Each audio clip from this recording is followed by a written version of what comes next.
Bom, meus irmãos, é, hoje nós vamos falar um pouquinho sobre figuras de linguagem, como interpretar, né, a Bíblia. Eu sei que vocês sabem, talvez vocês já fizeram isso, mas é importante nós acompanharmos várias figuras da Bíblia, né?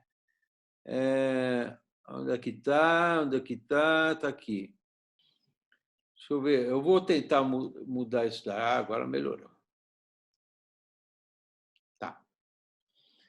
Como interpretar a Bíblia? Eu sei que vocês sabem, talvez vocês já até fizeram isso sem saber, mas para tudo tem um nome, né? Os homens deram um nome sobre a interpretação da Bíblia. E a Bíblia, não sei se vocês sabem, a Bíblia como um todo, ela é praticamente quase 40% simbólico. Ela não é literal, tá? Por exemplo, se a gente for falar em Apocalipse né, Apocalipse de João e Daniel, que é chamado Apocalipse do Velho Testamento, para vocês terem uma ideia, o simbolismo é quase 90% desses dois livros. E na Bíblia toda, uns 40%. Então, nós podemos e vamos entender o que significa isso. Por exemplo, quando Jesus curou um cego, isto é simbólico, né? É um simbolismo, ou aconteceu de fato? Eu vou querer que vocês nos ajudem, né? Eu quero a participação de vocês. O que vocês acham? Isso aconteceu de fato ou é só alguma coisa simbólica? Aconteceu. Aconteceu de fato. Isso foi uma realidade. Não tem que interpretar nada. Ele curou um cego e pronto. Quando Jesus curou um paralítico, simbólico ou aconteceu de fato? Ou é literal? É a mesma coisa. Aconteceu de fato. Aconteceu de fato. Nós não temos dúvida. A gente lê e entende que ele curou um cego, que ele curou, né, um paralítico, mas aí ele começa a falar algumas coisas. Quando Jesus falou, por exemplo, do trigo e do joio, lá em Mateus 13, ele fala sobre isso daí, né? Sobre o trigo e o joio. Ele fala assim, só para vocês terem uma ideia. Propôs-lhe uma parábola dizendo: o reino dos céus é semelhante ao homem que semeia boa semente no seu campo. Mas dormindo os homens, veio o seu inimigo e semeou o joio no meio do trigo e retirou-se. E quando a erva cresceu e frutificou, apareceram também o joio. E os servos do pai de família, indo ter com ele, disseram: Senhor, não semeaste tu boa semente? Por que tem então joio? E ele lhes disse: um inimigo que fez isso. E os servos disseram: queres que vamos arrancar? Ele disse: não, para que não colha o joio também. Deixa crescer os ambos juntos até a ceifa, e por ocasião da ceifa direi aos ceifeiros: colhei primeiro o joio e atai em molhos para queimar, mas o trigo ajuntai-o no seu celeiro. Pergunta: isso é literal? Isso é simbólico? Ou se entende como ler? O que vocês acham? Simbólico. Lógico. Simbólico. Ele mesmo fala, né? Ele mesmo fala que isto é uma parábola. Nós vamos ver o que é uma parábola. Ele mesmo fala. Então, para a gente começar a ler, né, a Bíblia, entender qualquer versículo, nós temos que entender, né, do que ele está falando. Por exemplo, ele fala: eu sou o bom pastor e você é a ovelha. Simbólico ou se entende como se lê? Simbólico. É simbólico. É simbólico. Nós não temos dúvida sobre isso. A Bíblia, ou ele vai falar exatamente do jeito que a gente entende, ou ele vai falar alguma coisa no simbolismo, né? Alguma coisa como parábola, alguma coisa fazendo alguma comparação. E isso nós vamos ver alguns exemplos aqui na Bíblia. Em Mateus 22, versículo 29, ele fala assim, né? Isso nós sabemos, você sabe, eu sei que você sabe. Diz assim, Jesus, porém, respondendo, disse, isso serve para nós, nós já falamos. Errais não conhecendo as Escrituras, nem o poder de Deus. Quer dizer, nós, às vezes, erramos por não conhecer exatamente o que o Senhor quer falar conosco. Tudo. O Senhor não fala para a gente procurar vários livros. Só existe um livro. É o livro que o Senhor, pelo seu poder, manteve até aqui conosco. Lá em João, vocês conhecem o que está escrito em João 8,32. Quem sabe? Quem sabe de cor? Conhecereis a verdade, e a verdade vos libertará. Você copiou do Bolsonaro, hein? Do nosso presidente, hein? Acabei decorando, pastor. Bolsonaro... Acho que o Brasil todo conhece isso daí, né? Conhecereis a verdade vos libertará. Quanto mais nós conhecemos a Bíblia, mais liberto nós ficamos e mais vitoriosos internamente. A palavra muda a nossa vida como uma metamorfose. O que é metamorfose? É transformar de dentro para fora.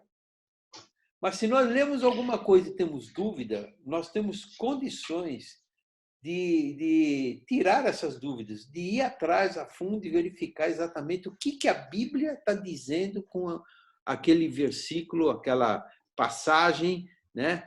E a gente não deve... isso aí é uma das técnicas.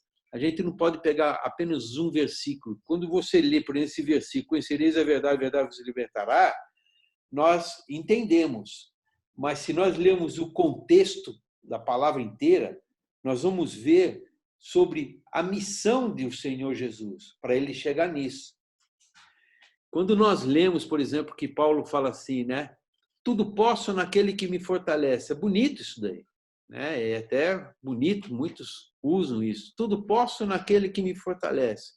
Mas, na verdade, ele começa dizendo que ele passou por muitas provações. Se a gente lê só esse versículo, a gente tem um sentido. Mas se nós lermos do contexto, né? Porque se a gente tirar o texto do contexto, né? diz alguém, gera pretexto.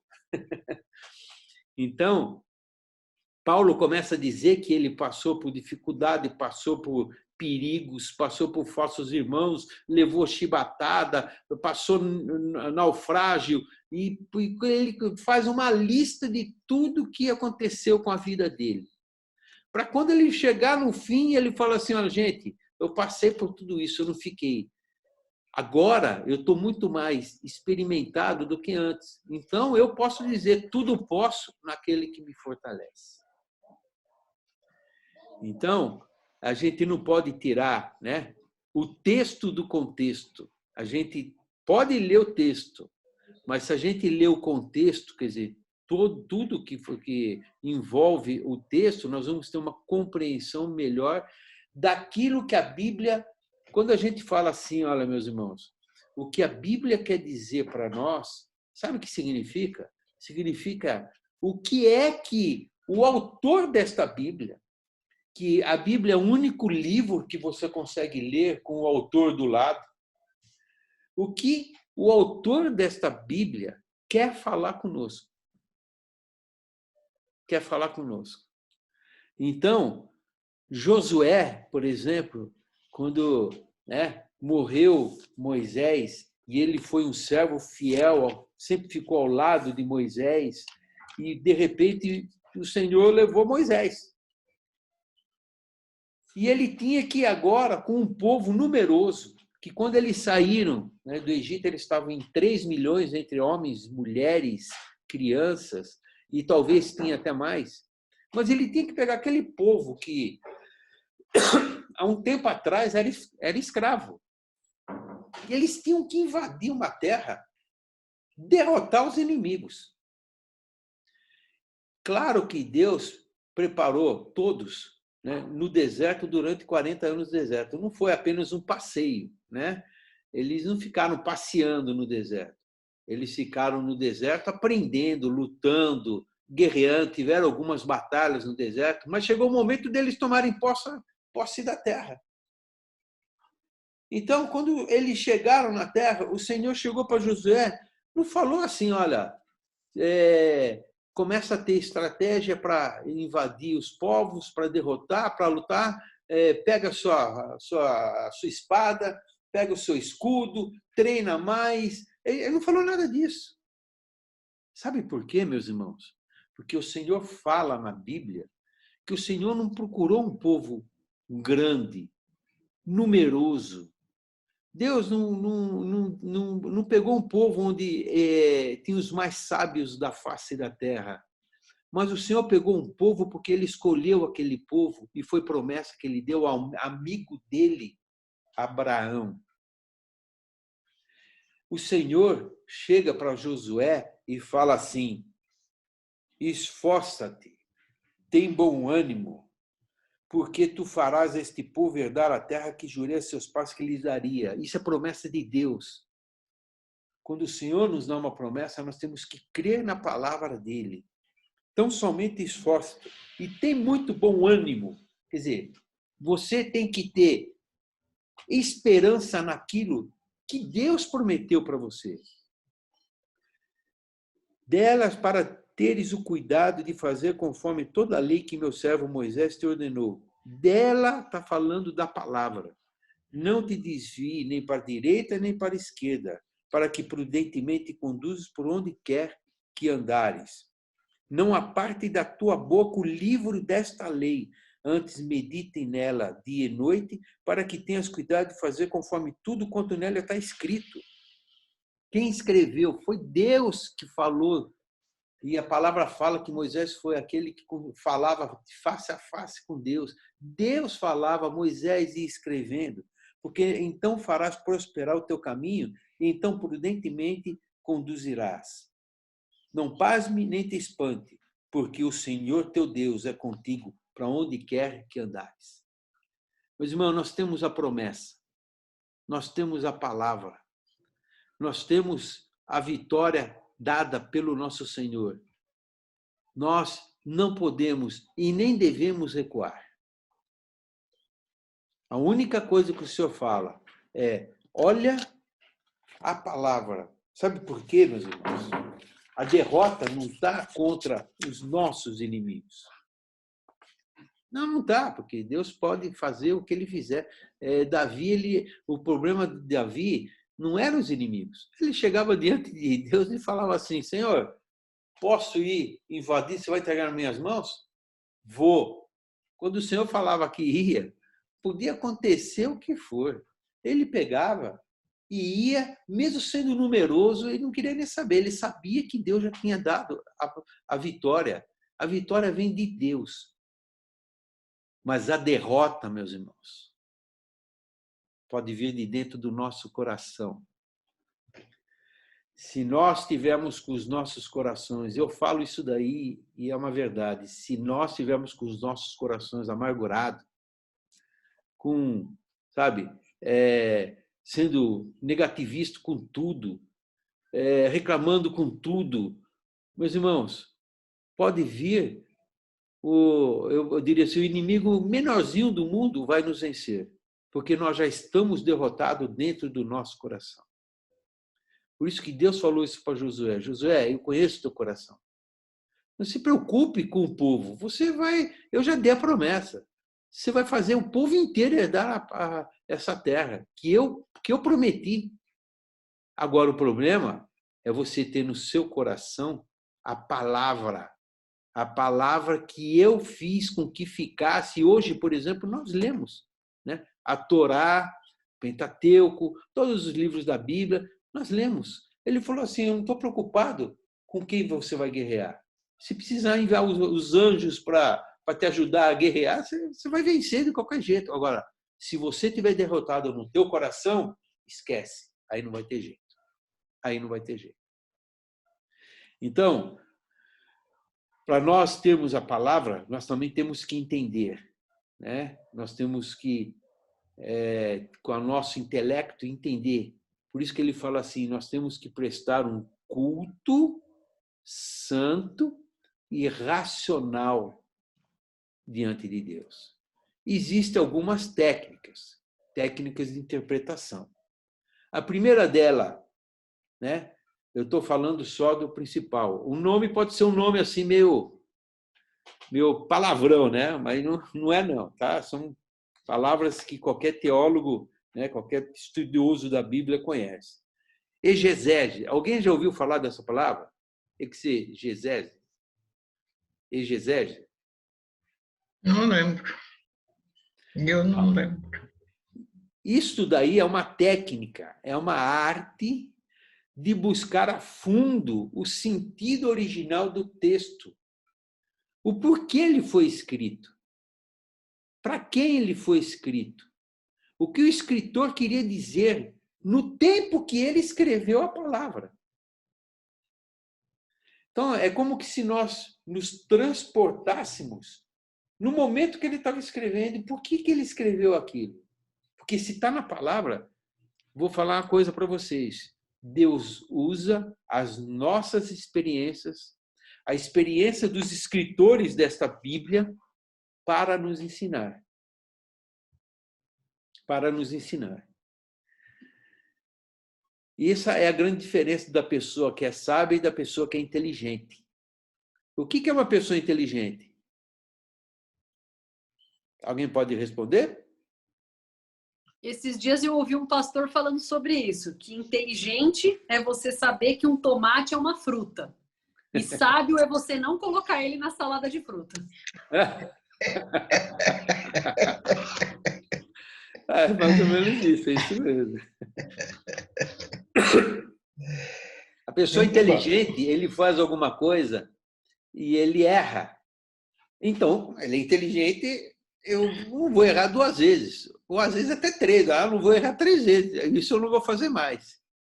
Mas o sábio aprende com, eu diria assim, os erros dos outros, com as experiências dos outros. Então, ele nem vai chegar a errar, porque ele vai ver que já deu errado com outras pessoas fazendo. Esse é o segredo da Bíblia. Exegese nos fala, por exemplo, vou dar um exemplo para vocês. Vocês sabem o que está escrito no Salmo 23, versículo 1. Quem sabe de cor? O Senhor é meu pastor, nada me faltará. Exatamente. Vocês concordam com isso? Sim.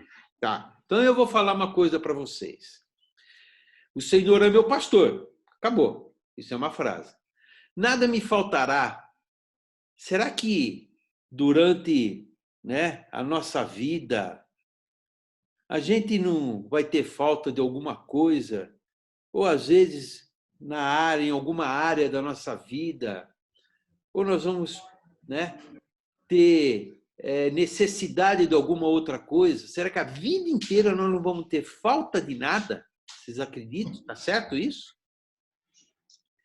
Se você ficar 3 dias sem comer, será que você não vai sentir falta de, né? Ou fome da comida? Se você não puder, por um momento ou outro, vou falar bem, né? Você teve um problema financeiro e você precisa do dinheiro para pagar lá, o aluguel. Você tá tendo falta de recursos financeiros. Será que durante a vida nós não vamos ter, né, em alguma área da nossa vida, falta de alguma coisa? Se você pensar um pouco, você vai chegar a uma conclusão que muitas vezes falta alguma coisa na nossa vida, em algum momento, em alguma área da nossa vida. Concordam comigo ou não? Ou tem alguém que Não, eu concordo. Assim, eu só não conto que aí está falando do sentido material, O que é? Eu creio que está falando num sentido espiritual. Eu creio em um sentido espiritual. Nada me faltará. Muitas vezes eu cheguei perto do Senhor e falei, Senhor, o Senhor é meu pastor, nada me faltará, mas está me faltando isso. Exatamente. Alguma coisa tem me faltado, tal então, coisa. Exatamente. Então, eu gostei da sua colocação, viu? Gostei mesmo, está certo, é isso mesmo. Então, nós vamos colocar e aplicar a exegese nesse texto, nesse pequeno versículo. E para a gente aplicar, nós vamos buscar o sentido original do texto. E aí foi aquilo que eu mostrei, né, para a Silvia, né? Eu usei até uma Bíblia original em hebraico, né? Na verdade, eu já sabia, mas no original, os salmos são totalmente diferentes. Não é totalmente diferente, tem algumas coisas diferentes. E lá diz assim, né? A Bíblia está se contradizendo? Não, a Bíblia não se contradiz. Mas quem faz a exegese bíblica vai buscar no original e vai encontrar o que o salmista, o que Davi estava dizendo nesse momento. Sabe o que está dizendo? Está dizendo assim, olha, o Senhor é meu pastor e não me falta. O que não falta para ele? O pastor. O que não falta para ele? A presença de Deus como pastor. É isso que ele quis dizer. Tanto que, se você continuar a ler este salmo e chegar lá no salmo, no versículo 4, você vai ler assim: ainda que eu andasse pelo vale da sombra da morte, uma situação extrema, eu não temeria. Por quê? Porque tu estás comigo, porque você é meu pastor e não me falta a sua presença. É diferente, meus irmãos? Nós sabemos que as dificuldades da nossa vida, Deus é poderoso para mudar toda a nossa situação, mas Ele muitas vezes deixa, né, nós termos certas dificuldades até para que nós podemos, dar valor. Então, se a gente for fazer exegese, ele está querendo dizer isso: o Senhor é meu pastor e você vai estar sempre comigo, não me falta a sua presença. Por isso que ele fala no versículo 23, versículo 4, e esse Salmo 23 é um salmo que é lido, às vezes, em casamentos, em velórios, para dizer que eu não sei para onde eu vou, mas Deus está comigo. Não é a nossa falta cotidiana. Às vezes, né, tem até a gente fica com o coração apertado. O salmista fala assim: por que estás tão, né, abatida, ó minha alma? Espera em Deus, eu ainda o louvarei. Mas não importa se é em casamento ou só no velório, o Senhor é meu pastor e Ele está comigo, como um pastor que cuida das suas ovelhas. É diferente. O Senhor é meu pastor e não me falta. É diferente, nada me faltará. O quê?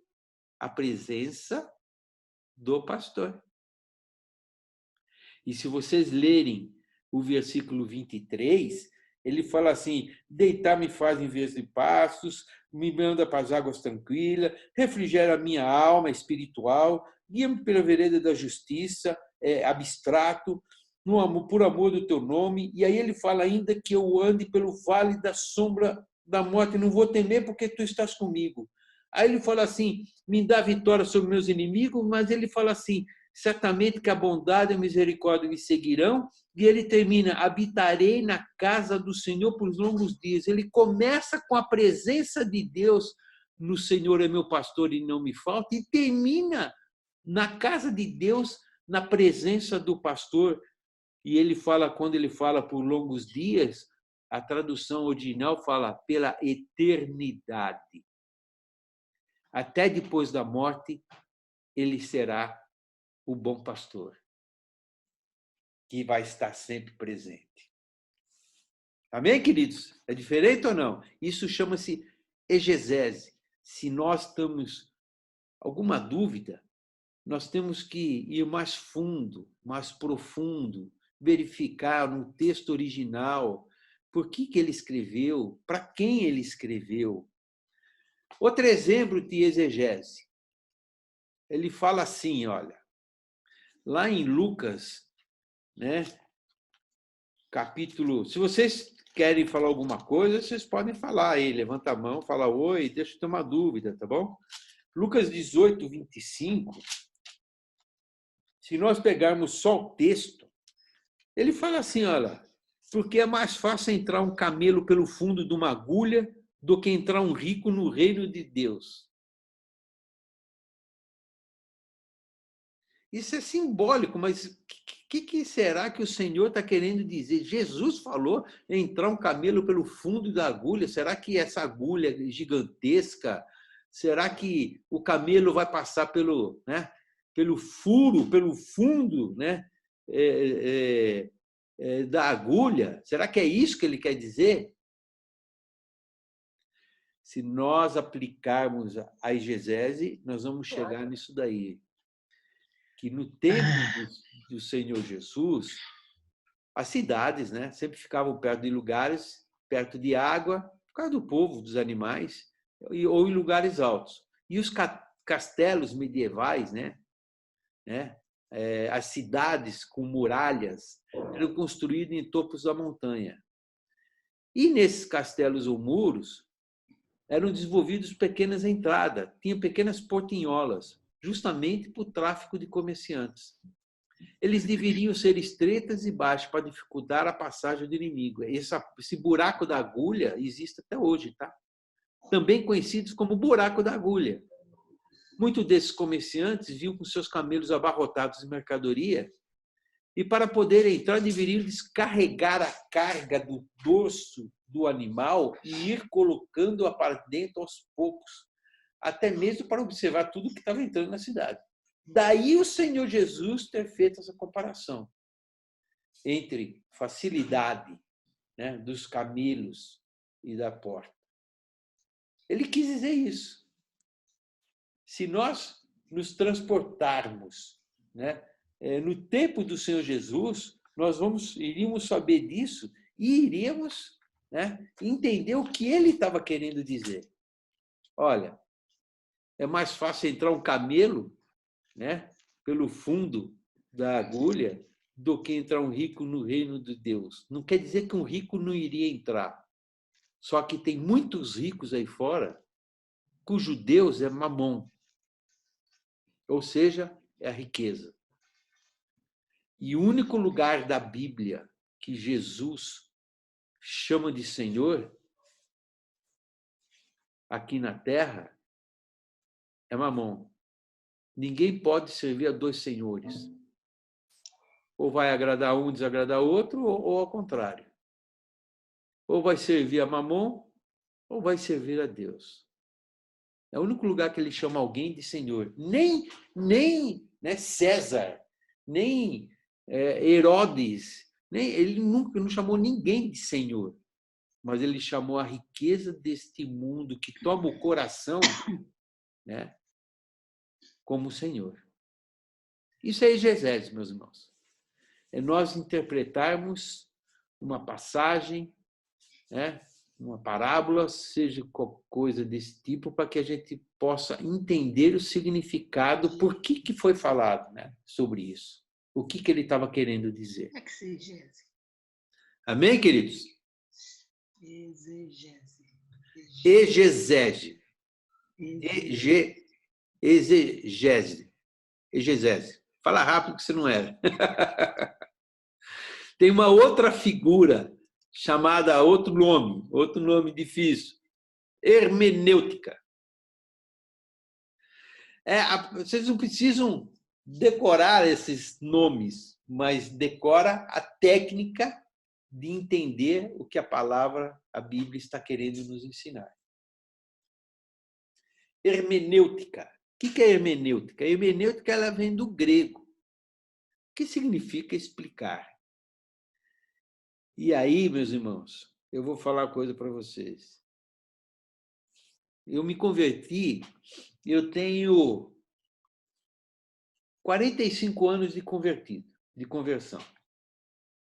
Em 45 anos, eu sempre estudei a Bíblia, li a Bíblia, eu sempre escutei vários cultos, né, palestras, e sempre trabalhei também.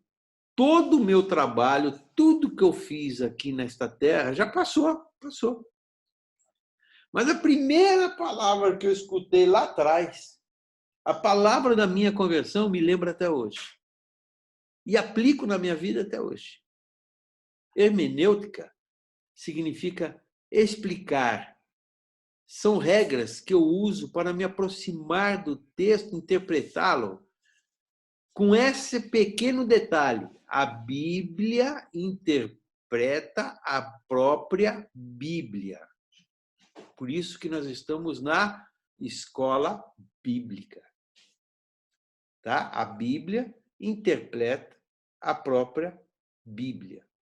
E nós vamos dar alguns exemplos para nós entendermos, né, como nós podemos aplicar isso daí. Por exemplo, em Apocalipse, que um dia Deus vai preparar para nós estudarmos o livro de Apocalipse com calma, tranquilo, né? Vocês vão entender. No último capítulo de Apocalipse, no versículo 15, ele fala assim, olha, ficarão de fora os cães, feiticeiros, os que se prostituem, os homicidas, os idólatras e qualquer que ame e cometa mentira. Cão? Como? Quem são os cães? E quem são os homicidas? Homicidas, será que são os assassinos? Não, isso já está claro, né?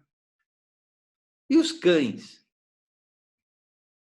O que será que ele está querendo dizer com isso? Alguém pode me dizer? Os irracionais. Os irracionais? Então, eu li uma vez em algum lugar, não sei onde, que era conhecido, era os gentis, que era conhecido como os cães. Isso. Era visto como os cães. Como os cães, né? É. Nós vamos interpretar o que ele quer dizer, e é legal o livro de Apocalipse, que tudo, 90% do Apocalipse é simbólico, meus irmãos. Se você não estudar e entender, interpretar o livro de Apocalipse através da própria Bíblia, nós não vamos entender metade do livro que ele está querendo dizer. Eu peguei só alguns versículos, só para vocês entenderem. Ficarão de fora os cães. Se nós aplicarmos a hermenêutica, ou seja, a Bíblia interpreta a própria Bíblia. A gente poderia aplicar a exegese? Sim. Só que, nesse caso, não tenho que interpretar nada. São cães. O que ele quer dizer com cães? Lá no livro de Isaías, no capítulo 52, versículo 10 e 11, diz assim: todos os seus atalaias são cegos, nada sabem, todos são cães mudos, não podem ladrar, andam adormecidos, estão deitados e amam tosquenejar. E esses cães são gulosos, não se podem fartar, e eles são pastores que nada compreendem. Todos eles se tornam para o seu caminho, cada um para a sua ganância, cada um por sua parte. Cães ele está dizendo de pastores, entre aspas, vou até colocar assim, ó. Quando ele fala que nada compreende, é o seguinte: são pastores que aquilo que o Senhor fala, eles se mostram como pastores, mas, na verdade, eles são ladrões. Eles fazem tudo em proveito próprio. E engana o povo. Quem está falando é a Bíblia. Os cães vão ficar de fora. Que cães? Pastores, nesse sentido. Atalaias, cegos, mudos, que não ladram, que amam tosquenejar, que estão sempre deitados, cães gulosos, que não podem fartar. Eles são os pastores, que falam como que se conhece alguma coisa, mas eles estão pastoreando, vamos dizer assim, em proveito próprio. Desculpe, esses não vão entrar. E homicidas. Esse é difícil, meus irmãos. Também está lá em 1 João, para nós entendermos. Homicidas. 1 João, capítulo 3, versículo 15. Sabe quem que Deus chama de homicida? Qualquer que aborrece a seu irmão é homicida. E vós sabeis que nenhum homicida tem permanecente nele a vida eterna. É o que João está dizendo. Aborrecer o irmão, meus irmãos, é perseguir o irmão. É tratar o irmão com dolo. Dolo é diferente de culposo. Né? É que o pastor Everton, que é advogado, não está aí, mas existe a pessoa que é culposo ou então ele fez alguma coisa com dolo. Você sabe o que é dolo? É quando a pessoa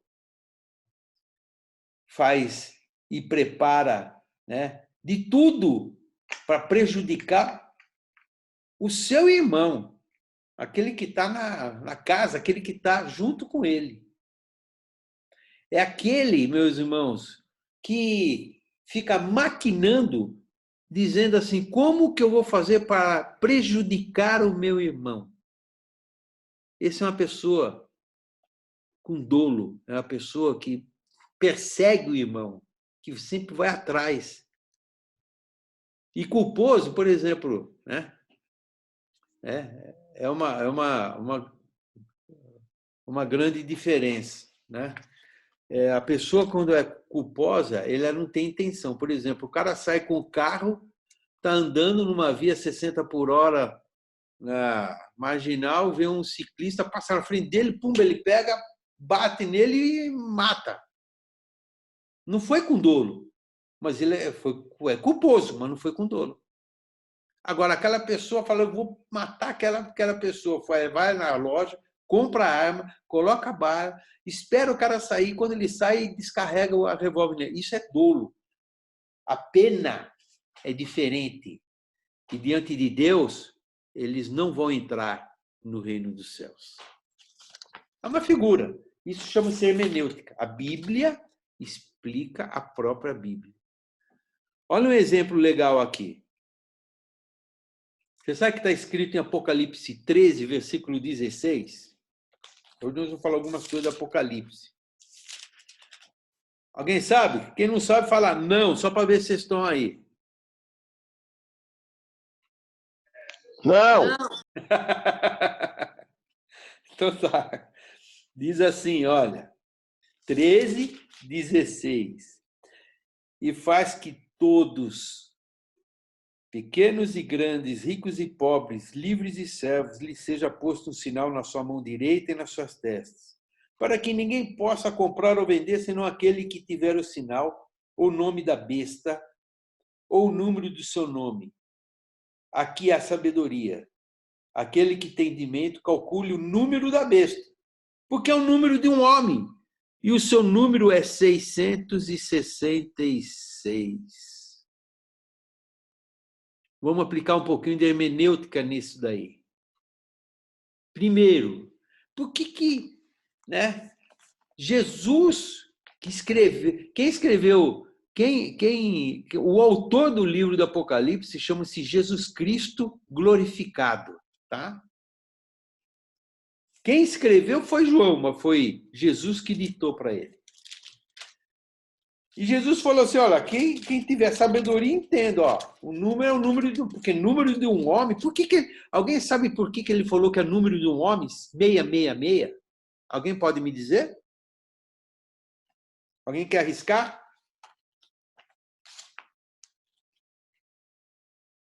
Ninguém? Então vamos lá. Não. Tá. Olha por que ele fala que é o número do homem. Gênesis 1, 26. Foi a criação do homem. E disse Deus, façamos o homem à nossa imagem, conforme a nossa semelhança, e domine sobre os peixes do mar, sobre as aves do céu, sobre o gado e sobre toda a terra e sobre todo o réptil que se move. E criou Deus o homem à sua imagem, a imagem de Deus o criou, macho e fêmea o criou. E viu Deus, tudo quanto tinha feito era bom, muito bom. E foi a tarde e a manhã do dia 6. Ele está dizendo que esse número aqui, 666, sabe o que é? É a Trindade. Deus tem a sua Trindade.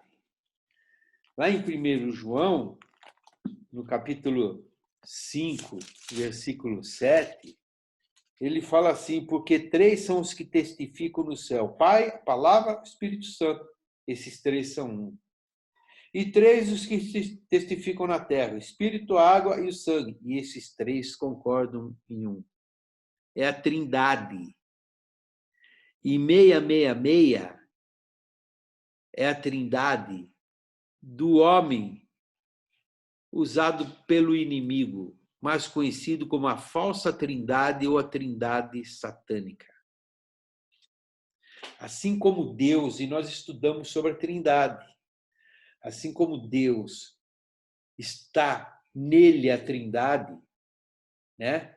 Jesus, Espírito Santo e Pai, ele também nos revela lá em Apocalipse que vão levantar 3 homens que vai se formar, vai se estar como a Trindade. A primeira pessoa da Trindade, Satanás, vai fingir ser Deus. Segunda, o anticristo, fingindo ser o Messias. Terceira pessoa, falso profeta, fingindo ser o Espírito Santo de Deus. Isso é 666. A Trindade, dizem, o falso profeta, o anticristo, já estão na Terra. Isso é uma técnica, uma das técnicas de interpretação. Eu vou um pouquinho mais rápido. Continuando, só mais um exemplo que eu vou dar para vocês. De novo, Apocalipse. Em Apocalipse 12, estou indo rápido? Vocês estão me acompanhando? Sim. Então tá. Vão acompanhando aí, hein? Sim. Amém, amém, queridos. Apocalipse 12, no versículo 3 e 4, diz assim, e viu outro sinal do céu, e eis que era um grande dragão vermelho, que tinha 7 cabeças, 10 chifres, e sobre suas cabeças 7 diademas. Nós vamos estudar sobre isso também, tá? 10 chifres, 10 povos, tá? 7 cabeças, 7 continentes. Eu vou explicar isso depois para vocês, mas eu quero que vocês entendam que ele está falando do dragão vermelho. E a sua cauda levou após si a terça parte das estrelas e lançou-a sobre a terra. Ele está dizendo que ele veio do céu e levou com a sua cauda, dragão, Satanás, ele tem cauda. Vamos ver. Né? E lançou-as sobre a terra. Primeiro, dragão vermelho. Quem é esse dragão vermelho? Você sabe quem é. Não sabe? Sabemos. Sabemos. Dragão vermelho, É, que é Lúcifer, diz assim, olha, para nós. Lá em Ezequiel 28, versículo 12.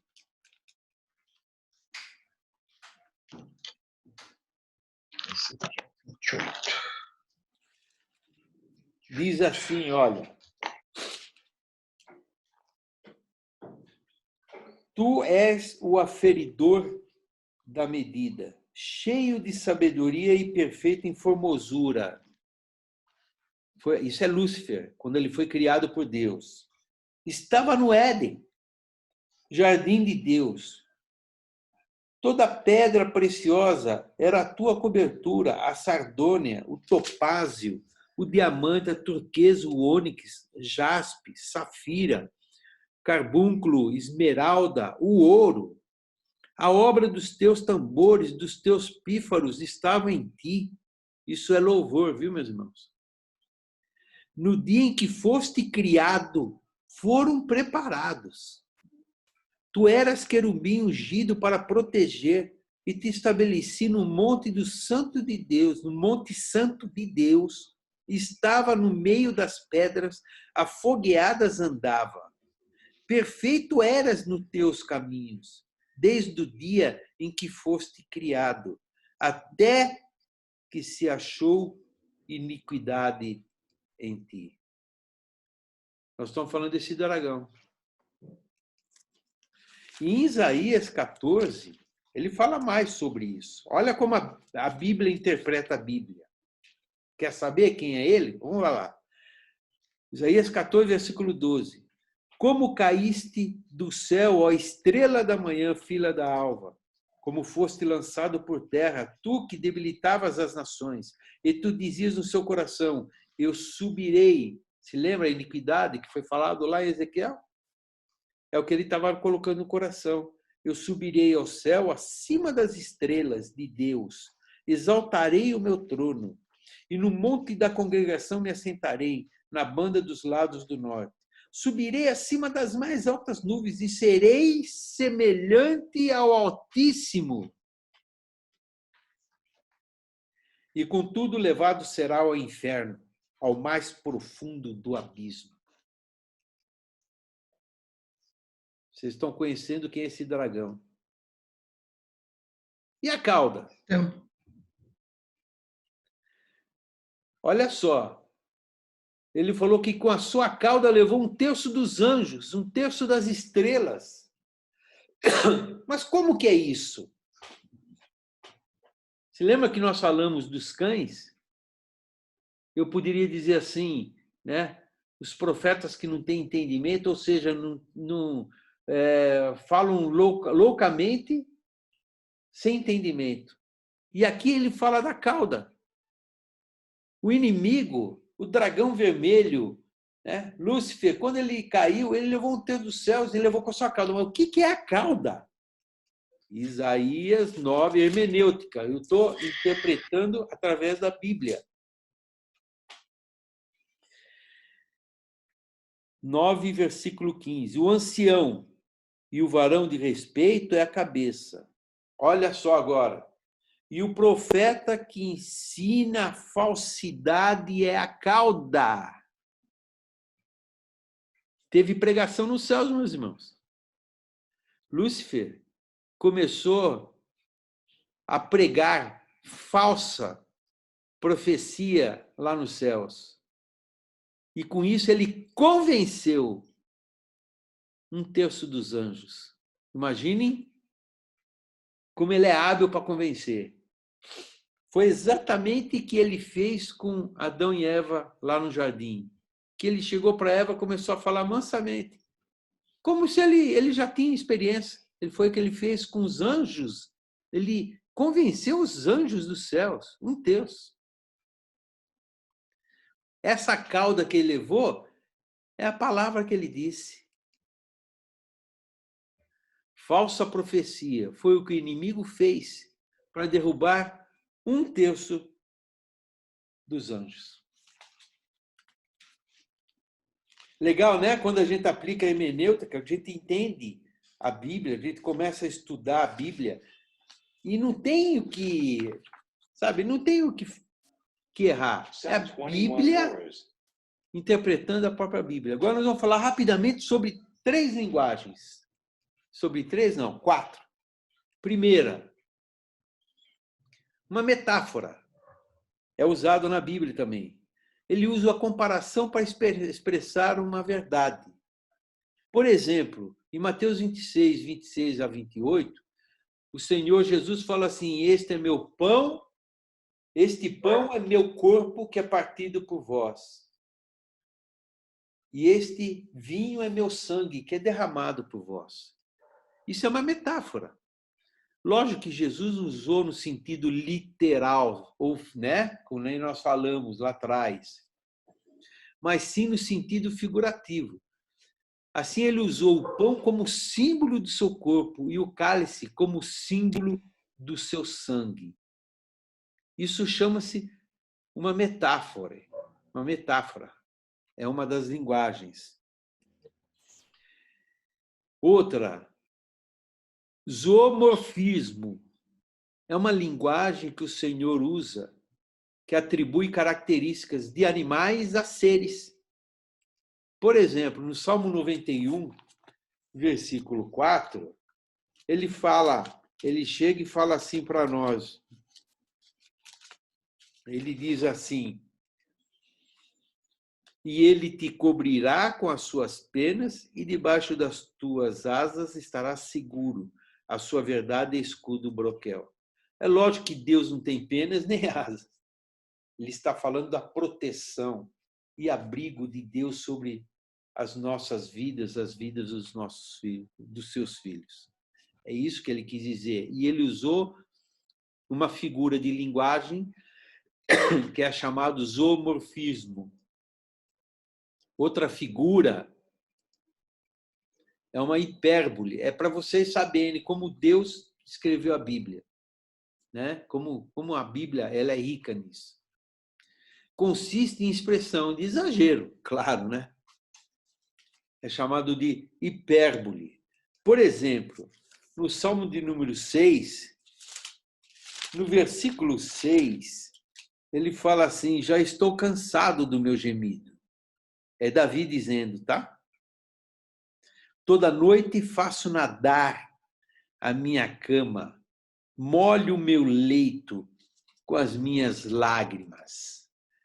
Claro, é uma forma que ele está dizendo que está sofrendo muito e tem chorado bastante. Evidentemente que ele não nadou com as lágrimas dele, né? E muito menos molhou todo o leito dele, né? Chorando. Ele quis fazer uma metáfora dizendo o quanto ele estava sofrendo.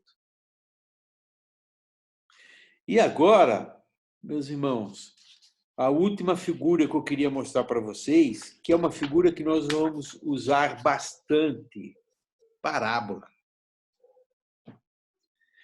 Se você não entender o que Deus, né, está querendo dizer, e isso nós vimos na aula passada, que ele disse assim, né, ele falou, os discípulos chegaram, por que você fala, né, por parábola?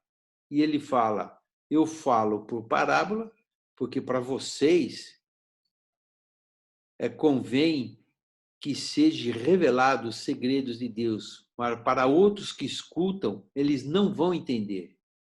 Sabe por quê? A parábola eu escuto tanto quanto uma pessoa do meu lado, mas vai depender de mim ou da pessoa do lado querer ou não buscar o que Deus quis falar com parábola. Jesus, aqui na Terra, 1/3 da pregação dele foi em parábolas. Nós vamos pegar alguns exemplos. Agora, usar o exemplo do cotidiano, acontecimento diários, para ensinar lições espirituais.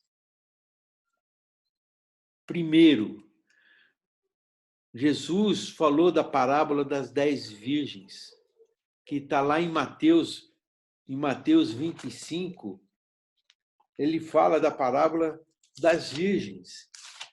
E ele começa a mostrar como é importante. E ele fala daquelas que são prudentes e as que não são prudentes. E todas aquelas virgens levantaram e se prepararam suas lâmpadas.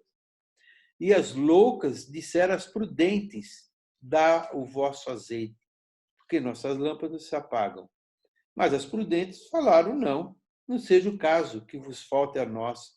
Ide antes vender e compra de quem está vendendo. Sabe, meus irmãos, hoje nós sabemos e conhecemos a parábola das 10 virgens, mas naquele tempo eles entenderam perfeitamente o que Jesus estava dizendo. Porque tudo se converte a isso que nós estamos lendo aqui, em Apocalipse 19, onde vai acontecer uma festa nos céus. Eu espero que você esteja lá, tá? Versículo 6, 19, 6. E ouvi como que a voz de uma grande multidão, e como que a voz de muitas águas, e como que a voz de grandes trovões, que dizia: Aleluia, pois já o Senhor Deus Todo-Poderoso reina. Regozijemo-nos e alegremo-nos, e demo-lhes glória, porque vindas são as bodas do Cordeiro, e já a sua esposa se aprontou. E foi-lhe dado que se vestisse de linho fino, puro e resplandecente, porque o linho fino são as justiças dos santos. Se nós formos para aquele tempo, os judeus que estavam escutando isso, eles estavam entendendo perfeitamente o que Jesus estava dizendo. Sabe por quê? Por causa disso aqui, Quando Jesus quis falar a respeito da sua volta, ele explicou sobre o casamento judaico, que era feito naquele tempo. A noiva guardava o noivo, claro, na sua casa, vestida, ordenada, com roupas, puras, brancas, enquanto que o noivo vinha ao seu encontro junto com seus amigos. À noite, normalmente era à noite, com lamparinas e trombetas. O noivo ia, tomava a sua noiva e levava para a casa do seu pai, onde de fato acontecia a festa e as bodas do casamento. Vocês entenderam porque o casamento da nossa igreja é feito daquele tipo? Isso foi, na verdade, uma revelação que Deus deu para o apóstolo Walter Rodrigues, que o casamento tinha que refletir exatamente a volta do Senhor Jesus. Por isso que a noiva entra, fica lá no altar, como que estivesse na casa dele, e o noivo lá em cima. E eles andam juntos, vão no meio, da igreja e se encontram. E aí sim o noivo pega a noiva e leva para as bodas do casamento. É essa figura. O noivo, queridos, é Cristo, que virá com seus amigos, que são os anjos. Os amigos do noivo, do nosso Senhor, são os anjos.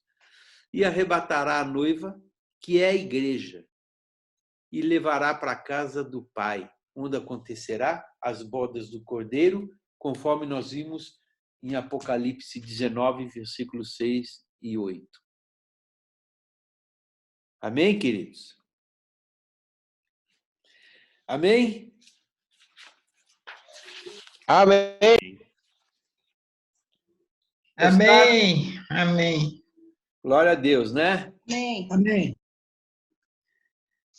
Isso é só para nós entendermos, a palavra de Deus, como ela tem que ser e precisa ser interpretada, para que nós possamos entender, né, uma porção a mais da palavra. Quando nós estudarmos o livro do Apocalipse, vocês vão ver que maravilha. O livro do Apocalipse é a nossa vitória. Ali fala do controle total de Deus sobre todos os acontecimentos materiais e espirituais na terra e nos céus. Tudo está no controle de Deus. Consequentemente, a nossa vida também está no controle de Deus. Amém?